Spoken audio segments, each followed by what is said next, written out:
स्वागत करते हैं दोस्तों आपका हमारे चैनल के अंदर। वीडियो में आगे बढ़ने से पहले नए दोस्तों से कहूँगा कि चैनल को सब्सक्राइब करके लाइक और ज़्यादा से ज़्यादा शेयर कर दीजिएगा। आज हम बात करेंगे राय विधानसभा क्षेत्र के बारे में।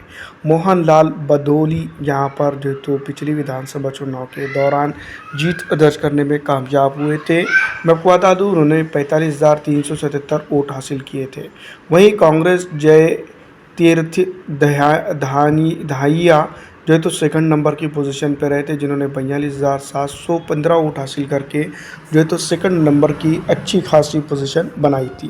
दोस्तों मैं आपको बता दूं कि कई एक पॉलिटिकल पार्टीज़ के नेतागण जी चुनावी मैदान में ज़रूर रहे थे, लेकिन जिस तरह से मैं आपको बता दूं कि भारतीय राष्ट्रीय कांग्रेस पार्टी और बीजेपी का पिछले विधानसभा चुनाव के अंदर पारा सर चढ़ के बोल रहा था, उस तरह से कोई अन्य पॉलिटिकल पार्टी चुनावी मैदान में नहीं थी।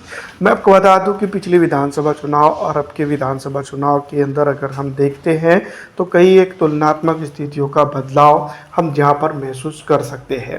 पिछले विधानसभा चुनाव की अगर हम बात करें तो मैं आपको बता दूं कि भारतीय जनता पार्टी और कांग्रेस एक दूसरे के मध्य मुकाबिल थे। पिछली दफ़ा विधानसभा चुनाव की अगर हम बात करें तो मैं आपको बता दूं कि जिस तरह से भारतीय जनता पार्टी ने तुष्टीकरण की राजनीति के साथ आगे कदम बढ़ाया था और जो तो तुष्टीकरण के चलते जिस तरह से मैं आपको बता दूं कि यहाँ पर झंडा और डंडा गाड़ा था, वो अपने आप में काबिले तारीफ है। पिछली विधानसभा चुनाव और अब के विधानसभा चुनाव की अगर हम बात करें तो दोस्तों मैं आपको बता दूं कि भारतीय जनता पार्टी के लिए इस बार यहाँ पर काफ़ी सिरदर्द बनता हुआ नजर आ रहा है।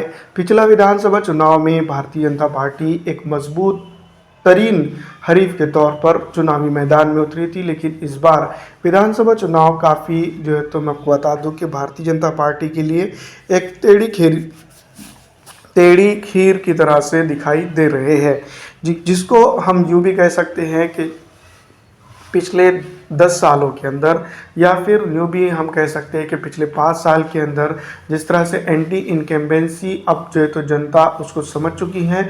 और दूसरी तरफ अगर हम बात करें भारतीय जनता पार्टी की खुद, तो भारतीय जनता पार्टी के 5 साल के कार्यकाल के अंदर लॉ एंड ऑर्डर, हिंदू मुस्लिम राजनीति ये काफ़ी जो है तो सर चढ़ के बोली है, जिसके चलते भारतीय जनता पार्टी को यहाँ पर तगड़ा नुकसान हो सकता है। दोस्तों मैं आपको बता दूं कि पिछले विधानसभा चुनाव और अब के विधानसभा चुनाव की अगर हम बात करें तो भारतीय जनता पार्टी यहाँ पर पूरी तरह से फंसते हुए नज़र आ रही है। इसी के चलते भारतीय जनता पार्टी के लिए एक बड़ा नुकसान यहाँ पर हो सकता है।